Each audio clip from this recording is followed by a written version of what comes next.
Ok, meus queridos, a gente vai continuar aí, né? Agora a gente está no capítulo 8 de Josué, tá? Na aula 8. Então, depois de uma derrota vergonhosa, e ela foi vergonhosa por causa do pecado que ocorreu antes, né? E a gente sempre tem que lembrar que as consequências dos pecados são vergonhosas. Eu acho que é por isso que esse texto está aí. A gente tem agora um novo momento em que Israel vai derrotar Ai, né? E é isso que a gente tem nesse capítulo aí. Então vamos ver comigo. O esboço, ele é bem simples, tá? A gente vai ter, destaco mais uma vez que a gente vai ter mais um memorial aqui, tá? Capítulo 9 a gente não vai ter um memorial, mas a gente teve aí seguidos memoriais aí ao longo desses últimos estudos aí, ok? Então vamos lá para o primeiro deles aí. Deus vai encorajar Josué. É interessante a gente parar para pensar como é que Deus age. A gente lembra que no final do capítulo 7, quando a gente tem Acã e a sua família morrendo, sendo queimados e as pedras sendo levantadas sobre eles, Deus diz que Deus se apartou da sua ira, né? E Deus havia dado um pito em Josué, né, por conta da atitude dele de ficar reclamando e agindo como o povo agiu no deserto, né? Poxa vida, será que foi para isso que o Senhor trouxe a gente aqui, etc e tal. E agora, longe da sua ira, Deus encoraja Josué. Então, o que ele faz aqui é um encorajamento do líder. Então, Deus é um Deus que chama atenção, dá pito quando a gente precisa, mas é um Deus que sempre nos encoraja. E o encorajamento dele é muito parecido com aquilo que a gente viu em 1:9, né? Não temas, não se desanime, né? Aí ele dá uma ordem: leve todo o exército agora a uma anuência de Deus para que eles lutem contra Ai.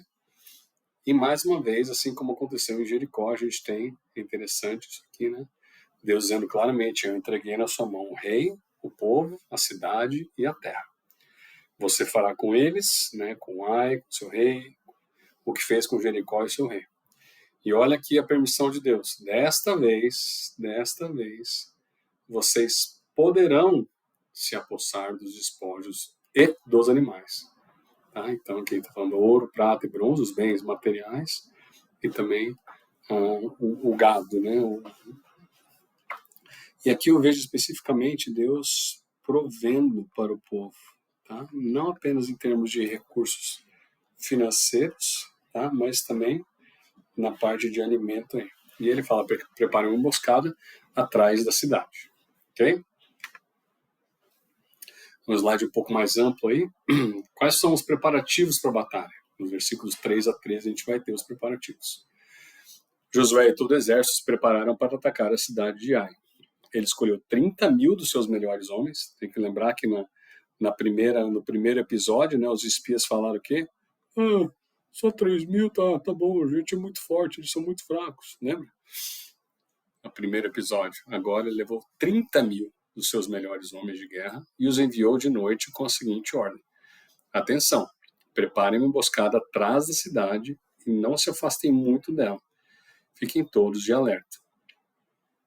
Eu e todos os que estiverem comigo nos aproximaremos da cidade.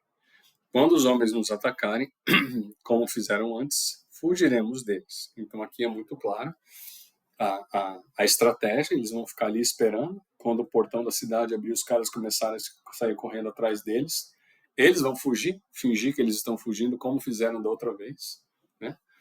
E aí eles vão ser pegos de surpresa. No versículo 6 aí, eles nos perseguirão até que os tenhamos atraído para longe da cidade, pois dirão: estão fugindo como fizeram antes. Tá? Quando estivermos fugindo, vocês sairão da emboscada e tomarão a cidade. O Senhor, seu Deus, okay, a entregará nas suas mãos.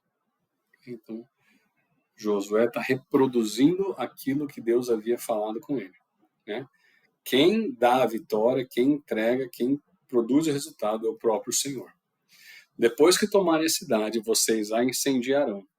Façam o que o Senhor ordenou. Então, olha aqui o que o líder deve fazer.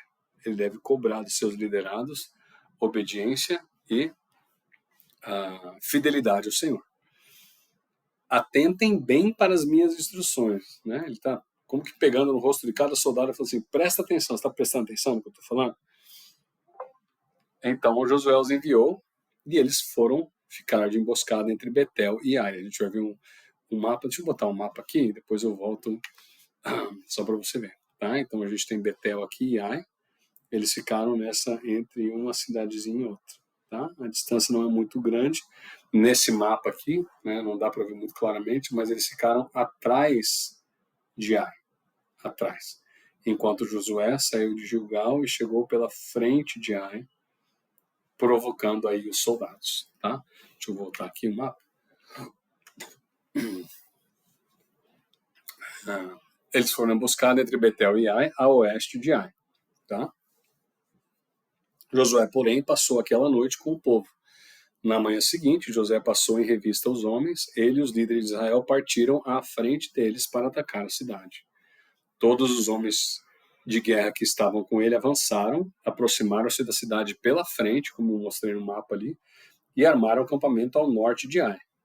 Tá?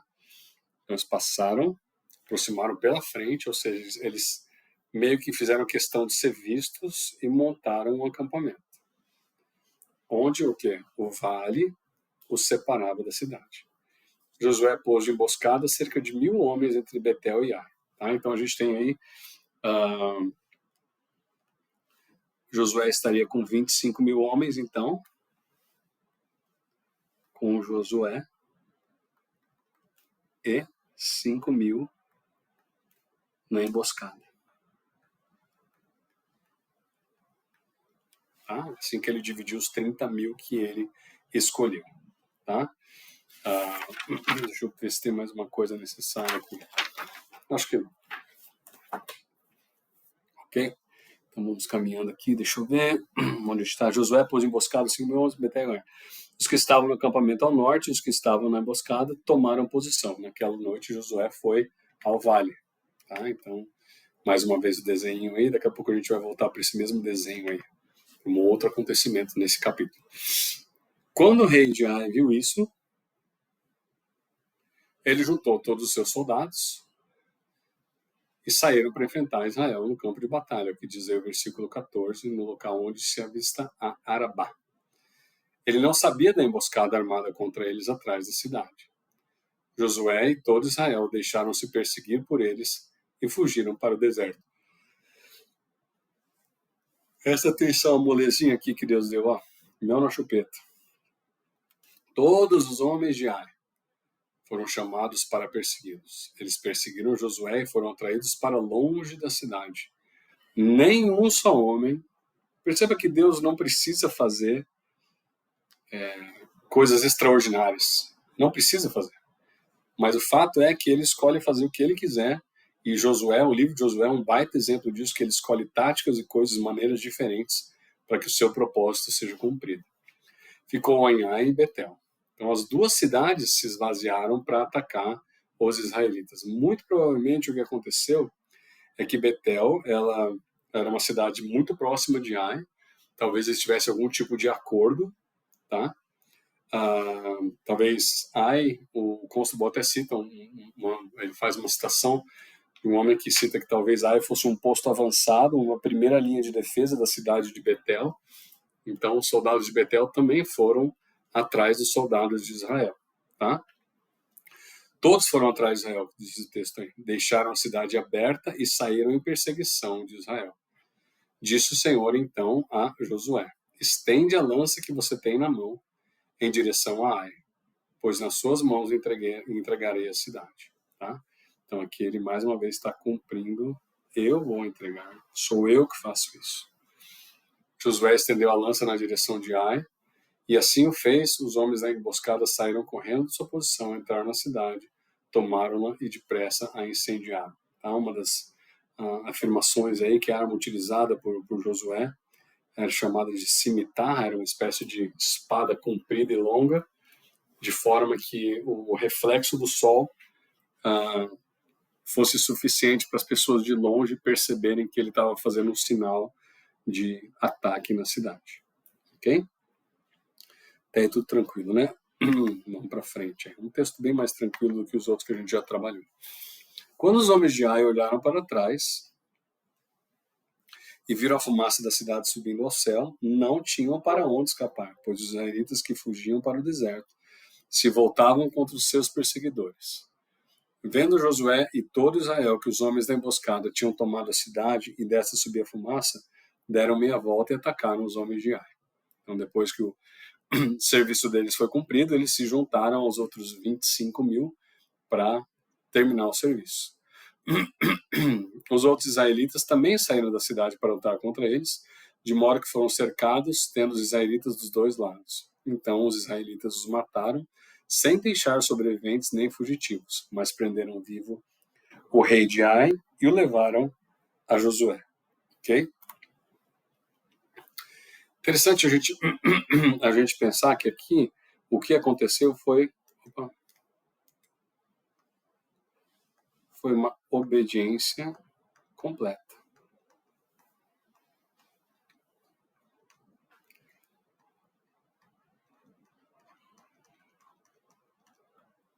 Tá? Olha, o texto diz: Israel terminou de matar os habitantes no campo e no deserto, onde os tinha perseguido. Eles morreram ao fio da espada. Depois disso, todos os israelitas voltaram para a cidade de Ai, mataram os que ali haviam ficado. 12.000 homens e mulheres caíram mortos naquele dia. Era toda a população de Ai. Pois Josué não recuou a lança até exterminar todos os habitantes de Ai. Eu amo essa expressão do 26, porque ela mostra uma determinação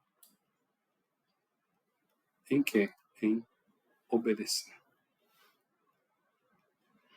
Gente, são pequenos detalhes que estão no texto que a gente precisa apontar para os nossos alunos. Né? Como é que a obediência a Deus ela tem uma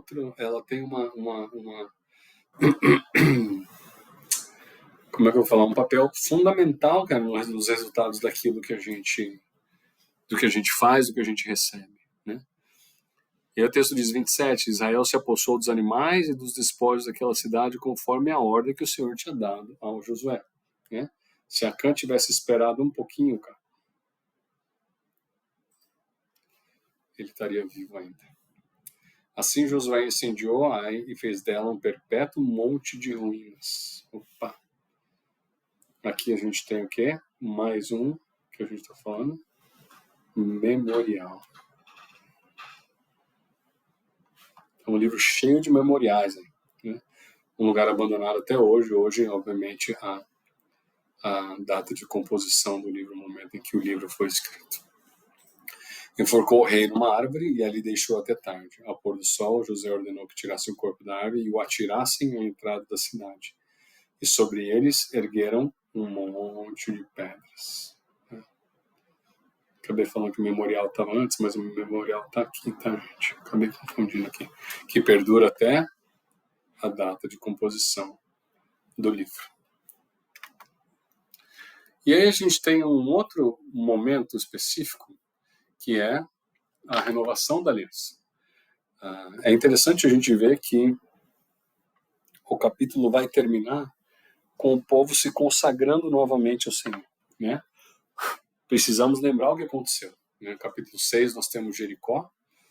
Em Jericó, Acã rouba coisas, ele pega para ele coisas que eram consagradas ao Senhor. Por conta disso, a nação sofre uma derrota. Tudo bem que ela é pequena, mas ela sofre uma derrota ali em Ai, quando eles sobem para Ai. Também pela atitude arrogante aí dos espias. O povo fica desanimado, Josué fica desanimado, e Deus dá um pito em Josué e fala assim, meu, acorda, levanta e consagra o povo, né? E aí o que acontece? Depois dessa derrota que eles impuseram a Ai, há uma consagração de todo, uma reconsagração, uma renovação dos votos de obediência a Deus, tá? Por que isso é importante? Isso é importante porque isso reflete mais ou menos o que acontece na nossa vida também. Na nossa vida, nós precisamos com frequência confessar os nossos pecados ao Senhor e buscarmos um reinício, um recomeço. E aí o que acontece é que essa renovação da aliança, deixa eu ver se eu tenho esse mapa aqui, não tenho. Eu vou voltar aqui para você ver. Essa renovação vai acontecer no alto, lá no alto, depois da batalha. Tá? Aqui. Então a batalha foi aqui embaixo em Ai. Tá? A batalha foi aqui embaixo em Ai. Eles vão subir até essa região entre o Monte Ebal e o Monte Gerizim. Tá? Eles vão até Siquém. É possível que Israel já tivesse conquistado essa região de Siquém sem qualquer menção no texto bíblico. Essa é uma das possibilidades. Tá? Leon Moore é o propositor dessa teoria aí. Como a gente não tem registro de quando isso aconteceu, é possível que isso tenha acontecido entre Jericó e Ai, em algum momento específico aí, de fato, de forma que eles chegaram ali e não tiveram qualquer problema com os habitantes dali ou com aquela região para poder fazer esse voto de renovação ao Senhor, né?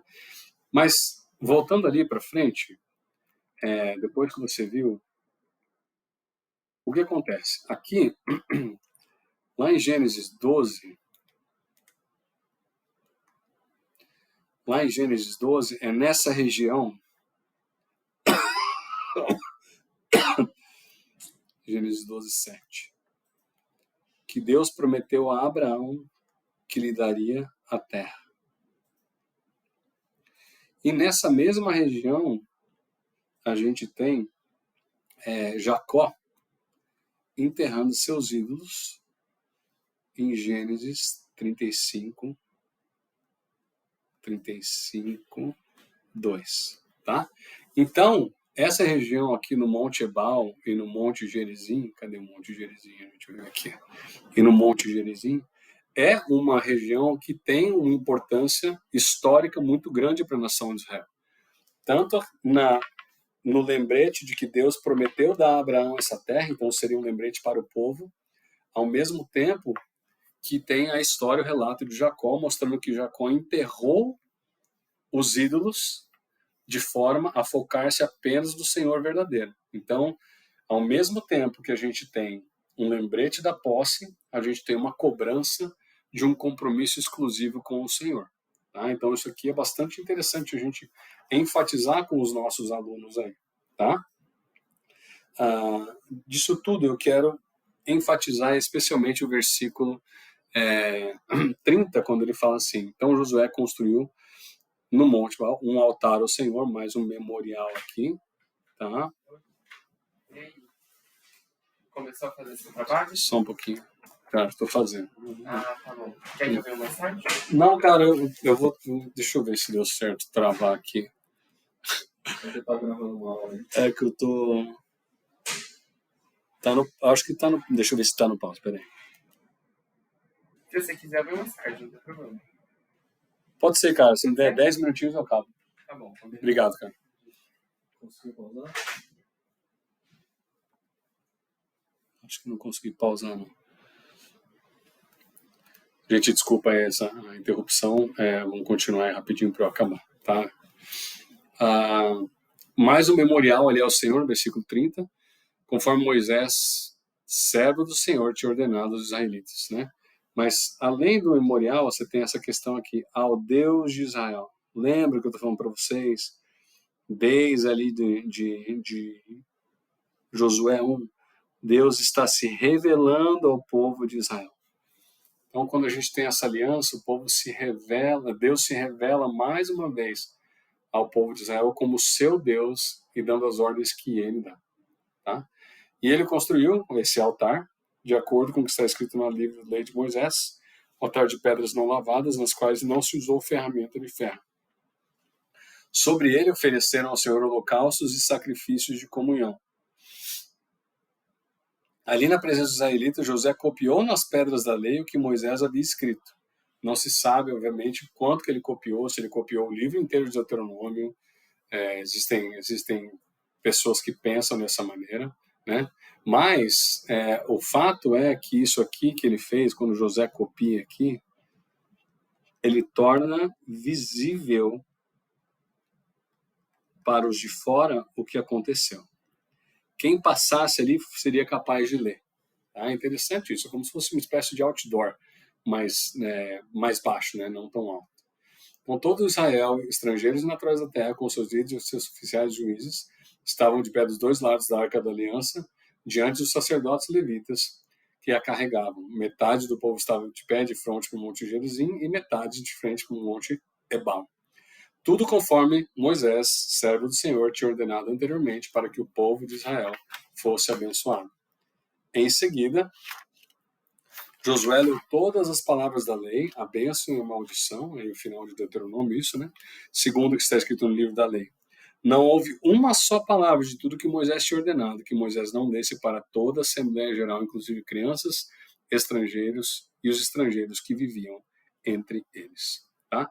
Eu queria destacar um parágrafo, é o penúltimo parágrafo do Constable sobre esse assunto. Ele vai falar assim: essa cerimônia confrontou todos os israelitas, homens, mulheres e crianças, com as exigências de Deus da aliança dele, no momento em que iniciavam essa nova fase da sua história nacional. Então aqui a confrontação, lembra que eu falei de Jacó, né? A resposta obediente à vontade de Deus, conforme expressada em sua lei, garantiria descanso, prosperidade e felicidade futuras na terra. Então a gente termina esse momento com essa garantia de bênçãos em caso de obediência e garantia de problemas em caso de desobediência. Tá? E o texto diz que foi lido para pessoas novas e velhas. Crianças leram, crianças ouviram, e a lei foi copiada de forma que as pessoas seriam capazes de vê-la.